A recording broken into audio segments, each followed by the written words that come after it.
नमस्कार।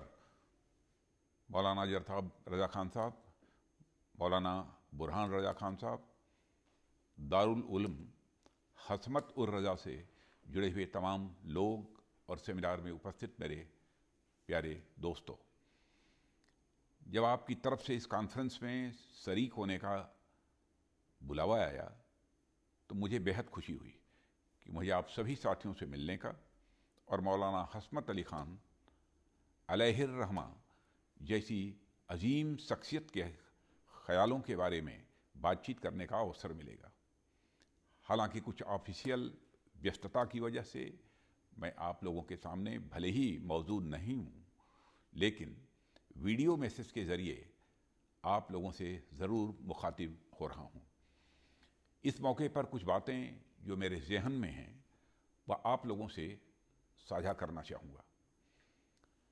साथियों, जैसा कि आप सब जानते हैं कि उत्तर प्रदेश से जुड़े होने के कारण हम सबका गंगा जमुनी तहजीब से कुछ विशेष वास्ता है। यह तहजीब यहीं पर पनपी और यहीं से निकलकर यह लगभग पूरे हिंदुस्तान में फैली और मुझ पर तो ऊपर वाले की कुछ खास रहमत रही है कि मुझे उत्तर प्रदेश में भी लखनऊ का प्रतिनिधि होने का मौका मिला है, जिसको माना ही जाता है कि वह तहजीब का शहर है, वह मिली जुली सभ्यता का शहर है। सिर्फ लखनऊ और उत्तर प्रदेश ही नहीं, बल्कि पूरे देश में कई शताब्दियों से लगातार अनेक संतों, सूफियों और फ़कीरों ने और महात्मा गांधी जी से लेकर मौलाना हसमत अली ख़ान साहब तक कई महान लोगों ने इस देश की एकता को तथा गंगा जमुनी तहजीब को और मजबूत बनाने की दिशा में काम किया है। ठीक यही विजन हम सबके माननीय प्रधानमंत्री श्री नरेंद्र मोदी जी का भी है।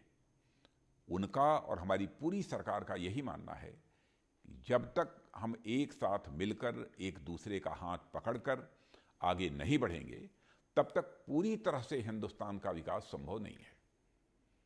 इसलिए हम सबका साथ, सबका विकास, सबका विश्वास और सबका प्रयास के रास्ते पर चल के इस देश की एकता को और मजबूत बनाने के लिए पूरी तरह से प्रतिबद्ध हैं।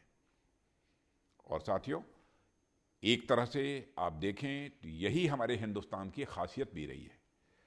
कई हजार वर्षों से लगातार दुनिया के अनेक धर्म और मजहब यहाँ आए और आकर पानी में चीनी की तरह कुछ ऐसे घुल गए जिसने इस देश की आबो हवा को और मीठा बना दिया। दीपावली हो, ईद हो, क्रिसमस हो या फिर कोई भी त्यौहार हो, हम सब देशवासी आपस में मिलकर मनाते हैं, जो हमारी गंगा जमुनी तहजीब की ही एक मिसाल है। गंगा जमुनी तहजीब का अर्थ ही यही है कि दो अलग अलग तहजीबी रवायतें जो हमारे मुल्क की दो सबसे बड़ी परंपराएं रही हैं, वह कुछ इस प्रकार से आपस में मिल गई हैं कि उनकी अपनी अपनी अलग पहचान भी है और उनके साथ में मिलकर एक तीसरी पहचान भी उभर कर सामने आती है। यही तहजीब हमारी कौमी तहजीब है। मौलाना हसमत अली ख़ान साहब इसी तहजीब को आगे बढ़ाने वाले झंडा बरदारों में से एक थे। आज वह भले ही हमारे बीच में नहीं है, लेकिन उनका मिशन, उनका काम हमारे सामने है।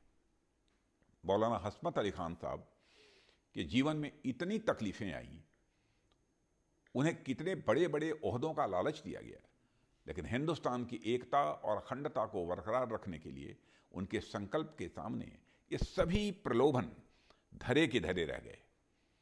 उन्होंने जिस आदर्श का उदाहरण दिया वह लंबे समय हमारी पीढ़ियों का मार्गदर्शन करता रहेगा। इसलिए उनसे प्रेरणा लेने वाले हर एक व्यक्ति को, चाहे वह हिंदू हो, मुसलमान हो या फिर किसी भी धर्म का हो, उसका यह कर्तव्य बनता है कि वह उनके विचारों को जिंदा रखे और इस देश की एकता को और आगे बढ़ाने में अपना योगदान दे। हिंदी हैं हम, वतन हैं हिंदुस्तान हमारा की पंक्ति को उन्होंने आजीवन चरितार्थ किया। मैं एक बार फिर से आप सभी को दिली मुबारकबाद देता हूं कि आपने मौलाना हसमत अली ख़ान साहब की ज़िंदगी पर इस सेमिनार का आयोजन किया और मुझे अपने बीच बोलने का अवसर दिया। अंत में मैं इस विश्वास के साथ कि आप सब इसी तरह से समाज में नेक विचारों को फैलाने का कार्य करते रहेंगे और लगातार देश सेवा करते रहेंगे, अपनी बात को यहीं समाप्त करता हूँ। बहुत बहुत धन्यवाद।